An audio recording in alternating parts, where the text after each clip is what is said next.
Hello and welcome to India Tonight. I'm Karan Thapar. Should the singing of Vande Mantaram be made compulsory? And beyond that, does it make sense to create a controversy out of a 100-year-old song that few people know and most cannot understand? That's the debate in a moment's time.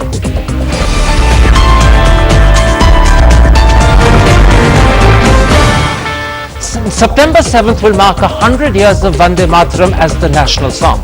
But the controversy surrounding this decision is equally old. Muslim protests surfaced immediately and crystallized in the 1930s. As a result, the Congress Working Committee decided that only the first two stanzas would be sung. But even that did not allay all concerns. In 1939, the governments of Bihar and the former Central Province decided that the song would not be compulsory. So with this background, it's hardly surprising the HRD Ministry's direction asking schools to sing Vande Mantaram on the 7th of September has created enormous controversy. With me to discuss this issue and beyond it, the fetish India makes with symbols rather than the substance of patriotism are Abhishek Singhvi of the Congress Party and Ravi Shankar Prasad from the BJP. Both of them are lawyers, Rajya Sabha MPs, and both are also national spokesmen of their parties. Mr. Ravi Shankar Prasad, why has the BJP issued instructions to all schools in BJP ruled states making the singing of Vande Mantaram compulsory on September the 7th? First, I must correct your homework on the screen.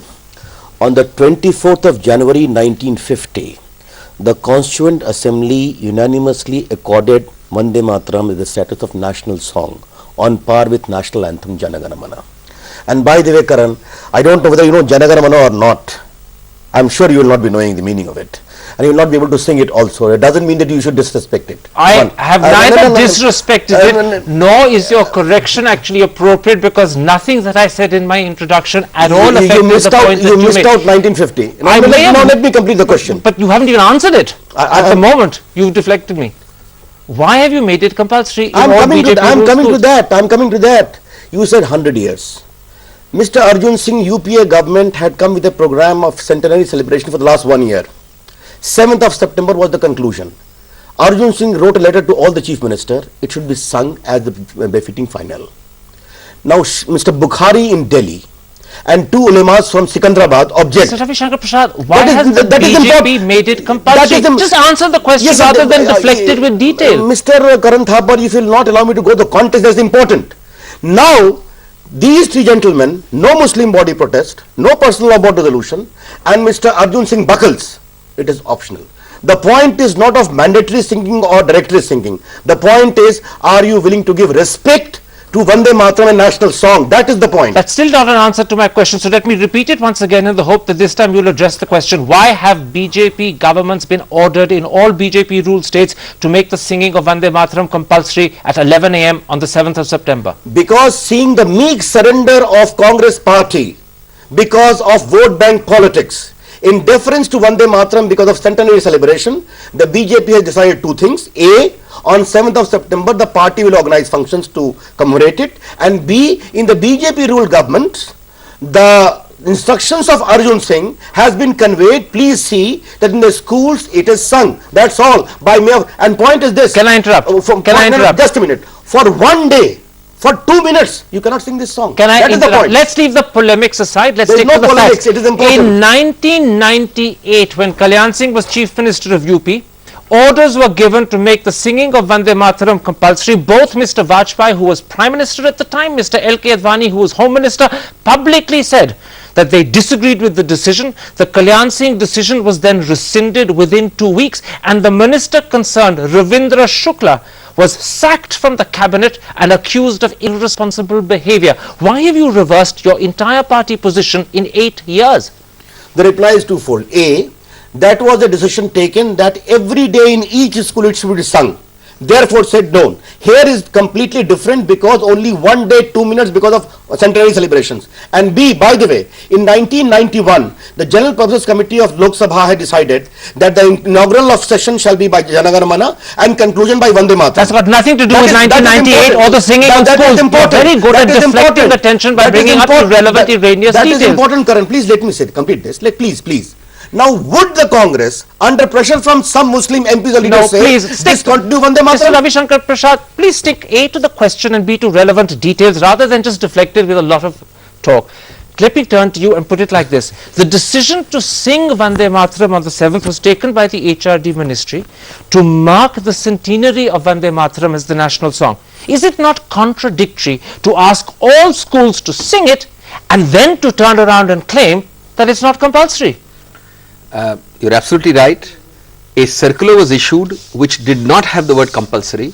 It was understood for a while to mean compulsory singing. Therefore, immediately it was clarified. Why? To clarify that the 70-year-old position of non-compulsory singing continues. Forgive me. Can I on fact correct you? Yes. I'm quoting from the letter written by the HRD minister. It has been decided that the first two stanzas of Vande Mataram should be sung simultaneously in all the schools, colleges and other educational institutions throughout the country. When you say that it should be sung in all the schools, and when you say it's been decided, that makes it implicit and clear that it is compulsory. That's precisely why the clarification. That it is compulsory. That's precisely why the then clarification. When he now says it's not compulsory, I am again repeating what I said and I am correcting what I said. The word compulsory is not there, but you are right. This could be used to mean it is compulsory. So within 5 days, a clarification was issued, and the clarification reiterates. A contradiction. Not a contradiction. No. Why? Really a contradiction. I'll tell you why it's not a contradiction. For 70 years in this country, the song has been given an exalted status rightly, but equally its singing has never been compulsory. In 1937, in 1939, in 1950, and right up to today. Now, let me answer the question you did not answer. They are doing it for playing cheap politics. You gave so much time to him. Give me 2 minutes. Why are they doing it? They are doing it because the controversy having ended, the reiteration of the 70-year position having come, they are now making a point to the country that look, the BJP government for 5 years, from 90 to 2004, never thought of it, never dreamt it. In 90, when it dreamt of it in one state, the Prime Minister stopped it. But today we shall show to the country how patriotic we are. Let's not engage in party polemics between you. I know both of you are party spokesmen. I know that hitting at each other's parties is your professional job. But let's for once concentrate on the facts, because the country cares about the issue. Let me put it like this, Mr. Singhvi. If Vande Mataram is to be the national song of the country, surely its singing should be compulsory. Otherwise, why is it the national song? That is contrary to both history, logic and law. Not logic. It may be contrary to history, not logic. No. Whether a song is given status X and whether its singing is compulsory are matters of policy decision. Today you are not to reinvent. Sounds very strange to me. Can I complete my answer, Karan? Can I complete? Why? That's the position of this country for 70 years. But it's contradictory. You should go to the Constituent Assembly and tell them. You should go to the country in 1937 and tell them. So we live with the compromise we made. 2006, how do you reverse that position? Let me tell you, in different countries and different statutes, you may provide for singing compulsorily or not. Now let me give a very interesting example and answer your question. Let me answer your question, Karan. You said compulsory singing for national song. Even the national anthem, if there is a religious objection, has been held by the Supreme Court, whose law is binding in this country under Article 141, not to be compulsory to sing. That's a very If that is the position for a national anthem, much more so for the national song, which has been by policy decided not to be compulsorily sung from 1937 till today. You have a fair point there, although in fact the Supreme Court position does end up making a mockery of the very concept of national. Go to the Supreme Court and tell the Supreme Court. The problem is that today the BJP seems to be adopting different postures. For starters, in Rajasthan and Chhattisgarh, the singing of Vande Mataram on the 7th has been made compulsory, but in Madhya Pradesh and Gujarat, it's not. Clearly, your own state governments aren't following either the central directive or the directive of your own central high command in an equal and similar way. First of all, just let me clarify one point. I am amazed to hear from my good friend Manu. Well, answer my question rather than answer him. Let's stick to the debate. Let's not go into polemics. Please, this is important to the country. Karan, I am going to reply to that also. We don't have all day to... If you have only come for a straight jacket debate, then what for we have come here? I know you love looking at the country. You are spending every moment you can to address the nation directly. No, yes, I am going to. But answer my question. Why is it that different governments of the BJP are taking different positions? Rajasthan and Chhattisgarh makes it compulsory. Madhya Pradesh and Gujarat does not. Okay, should I speak now? Okay. The point is, the substance is the same. On 7th of September, this should be sung, okay, as a mark of reverence to the 100-year conclusion ceremony of Vande Mataram. That's not answering my question. Yes, that's clearly answering your question. And you will see what happens on that day. Now, kindly understand one thing very clearly. Hang on, can I just for a moment interrupt? On the 7th, will it be compulsory in Gujarat? Will it be compulsory in Madhya Pradesh? Karan, I fail to understand, if 500 students are there and 5 don't sing, does it mean you are going to kick them out of the school? That is not the point. The point is, The point is, you're not answering my Exactly the question. Yes, I have already spoken. I am not supposed to reply in the manner you like me to reply. No. But please allow me to speak. Please. Your answer is your choice, but at least address the question. Yes, I am addressing the question. The question is this. It is very clear. Mr. Arjun Singh succumbed because of pressure of 2-3 Muslim leaders. But I'm not talking about Arjun Singh, I'm talking about Narendra Modi and Shiv Singh Chauhan. Yes, both of them have already recommended the instructions of Arjun Singh to the officers. Without making it compulsory. Because the And letter- Rajnath Singh wanted it made compulsory. Because the letter of Mr. Arjun Singh, which you read yourself, clearly says it should be sung in all these schools. All right, let me point out another contradiction. Last night, Vijay Kumar Malhotra on television said clearly and repeatedly that madrasas would be excluded from the singing of Vande Mataram. Yet Ghansham Tiwari, the Rajasthan education minister, says that madrasas are completely included. And just to add to the confusion, Purushottam Rupala in Gujarat, your BJP spokesperson, says that in fact madrasas will decide for themselves. So once again, is it compulsory for madrasas or is it not? Or does the situation change state from state? I think you are hair splitting. I'm not hair splitting, I'm just pointing out contradictions. Yes. Let me put it like this. Madrasas will not sing. This begs the question, madrasas will not sing. This is the. Now the point is, I am quite sure 90% of the Muslims of the country also want to sing. And Congress party buckled because of 2-3 opposition for vote bank politics. That's important. And you will see on that day a large majority of Muslims in madrasa will also sing. For 2 minutes. Let me What is wrong with that? let me pursue this discussion like this. Vande Mataram is clearly not Jana Gana Mana. It is not the national anthem, nor is it a popular tune like Sare Jahan Se Acha, which the whole country can whistle from memory. Most people don't know the words of Vande Mataram, and probably many don't understand them either because they're in Sanskrit. Do you think that insisting that this song should be sung on the 7th of September in all institutions, the government made a mistake? The government issued a circular which was not intended to be compulsory, which is why it clarified that for 70 years it is not compulsory, it shall not be compulsory now. But you addressed a very important larger question. Is it necessary? I'm not talking of circulars, BJP governments, Congress. The need to wear my patriotism on my badge and to say, if I do not get up and compulsorily sing on a certain day Vande Mataram, I am anti-national or a traitor to the country. Is that a fair question to ask? In fact, let me give you an example. Let me complete. Whenever the persons like their party who want to endorse Vande Mataram and get cheap popularity or politics on it, whenever they talk of this, they do the greatest disservice to Vande Mataram because they evoke a resistance and a reaction when millions sing it spontaneously and voluntarily.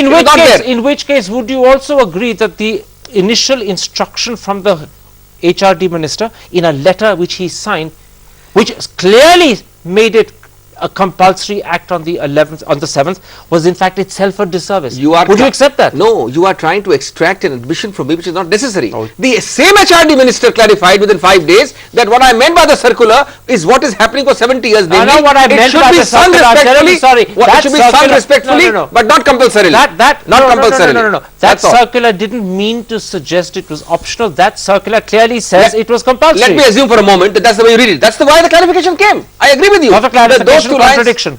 Well, if it reiterates the whole position, it's not a contradiction, it's a clarification. Let me remind you what you said on the 28th with your national spokesperson hat on your head. You said that in fact the amendment of the HRD ministry's original directive was, and I quote, the worst form of appeasement.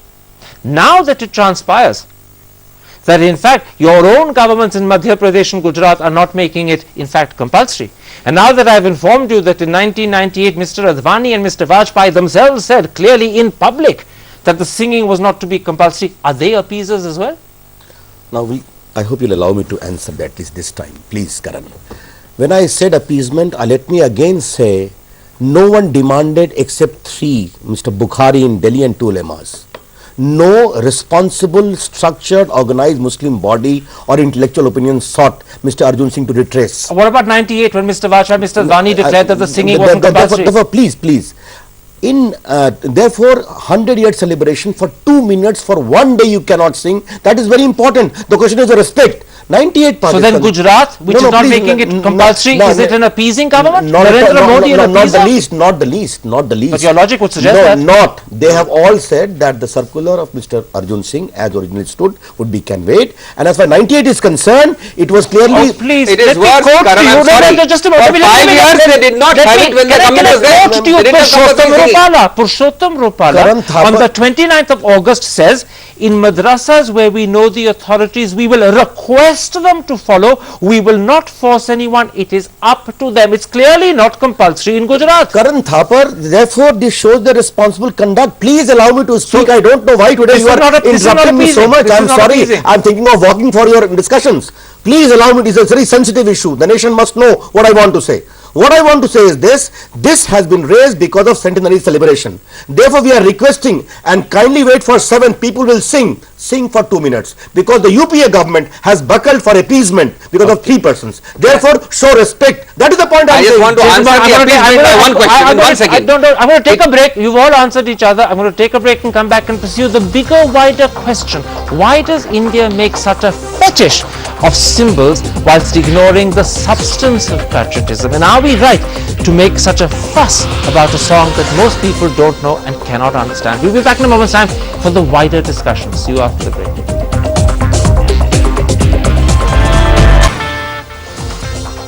Welcome back to India Tonight. We're discussing the compulsory singing of Vande Mataram on the 7th of September. Abhishek Singhvi, let me come to what I suppose is a basic issue. Given that 150 million Muslims, and that's by no means a small figure, have serious reservations about Vande Mataram, should it be the national song in the first place? I think, although it's an important question, I think we are not entitled, you, me, him, nobody is entitled to reopen the debate. Why aren't Muslim we? or Hindu. Why I'll tell you why. No, why? Because this was the precise debate which somewhere in the 30s started, was resolved in 1950 and has stood the test of time for 70 years. What is the test? 2 stanzas shall be the national song. Hindu, Muslim, Sikh, Isai, it shall be the national song. Number 2, it shall not be compulsory to sing it. Hindu, Muslim, Sikh, Isai, not compulsory to sing it. Number 3, every Indian, whatever the religion, shall respect it. Now I think there has to be some verities in this nation. We can ask this question. Now, how do you respect a song when you refuse to sing it? I'll tell you, by standing up, by, for example, national anthem. Standing up in total mute silence is respect. Oh yes, you'll be surprised. The Supreme Court in the Jehovah Witnesses case, for something where singing is mandatory, the national anthem said that the Jehovah's Witnesses, if they have a religious objection, I'm not saying that Muslims should have or do have, can and must stand up and show respect, but need not sing. Can I put something to you? Need not sing. Intelligent members of the audience listening to your answer will say that politicians have come up with a complete and total meaningless fudge which they're now presenting as a sensible compromise, instead of accepting a reality that in a democratic country where 150 million people have serious reservations, the song should not be the national song. It's better to accept the honest position rather than present a fudge because you can't face up to the... I can only answer by saying that Karan Thapar is describing a Supreme Court verdict as a fudge. Absolutely. Well, that's right. Well, that's your entitled opinion. But the point is not my fudge. It's the Supreme Court verdict, the law of the land. And if that is true of the national anthem, as they say, it is 10 times more true of the national song. Ravi Shankar Prasad, there is a second problem here. Why are parties like the BJP so prone to considering the symbols of patriotism more important than the substance? You're hung up on the actual need to sing a national song, but whether you sing it or not doesn't make you any more patriotic. It's what you feel in your heart and what you do and how you behave that suggests your nationalism. So if Muslims don't want to sing it or other Hindus don't want to sing it, why worry? Why make a fetish out of it? I have a problem there, Karan, because the question which you asked me and asked Manu also has also resonance of pre-partition days, because ultimately it led to the partition of the country.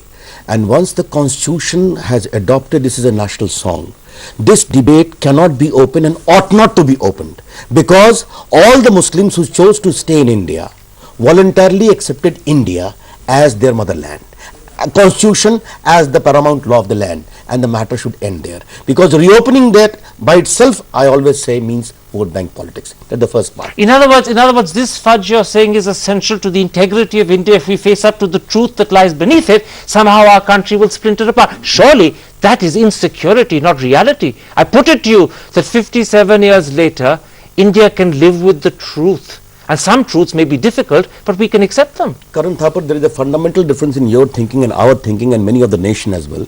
National symbols are important. Would you ask a question, I don't respect the national flag?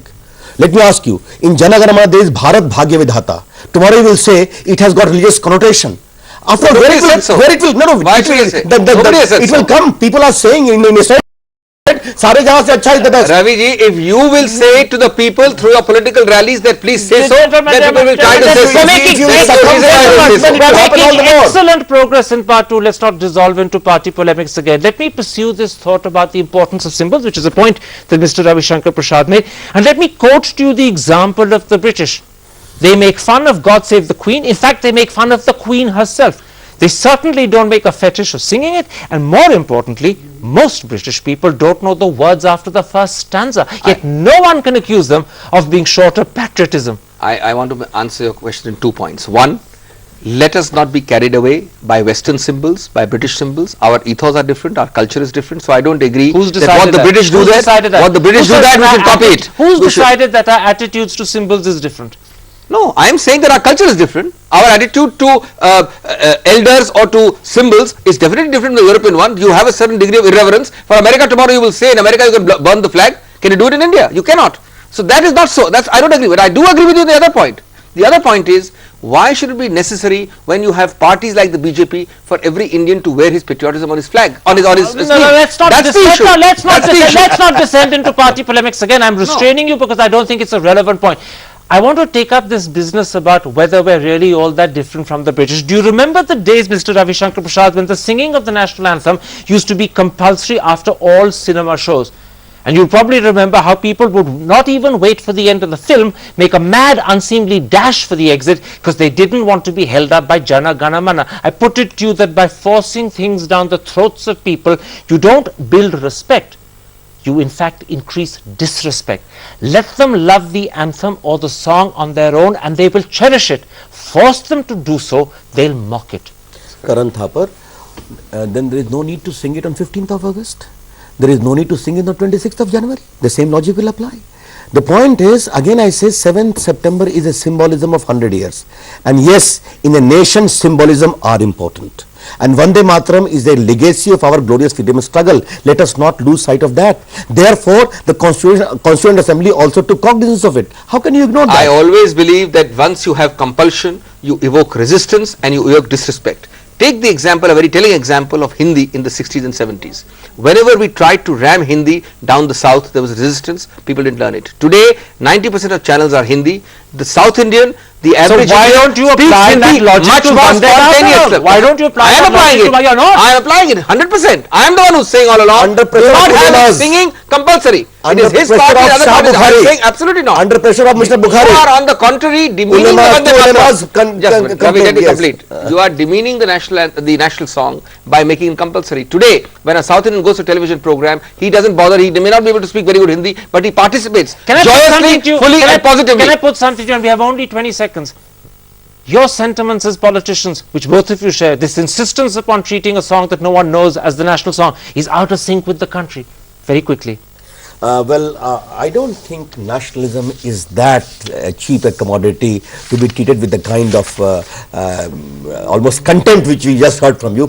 Sorry, nationalism is a very important cultural symbol of the country. People of the country relate with it, including with Vande Mataram. And I regret to say that your perception is not shared by the majority of the people of the country. I left you to have the last word, and I know that very cleverly, like a crafty politician, you did it looking straight into the camera as if you were addressing the country. That's your prerogative. I think My thanks to both of you for joining me. That is unfair. And there we end this particular discussion. Now it's up to you whether you wish to sing Vande Mataram on the 7th or whether not. That, of course, is a decision you have every right to take exactly as you want. Goodbye. Good night.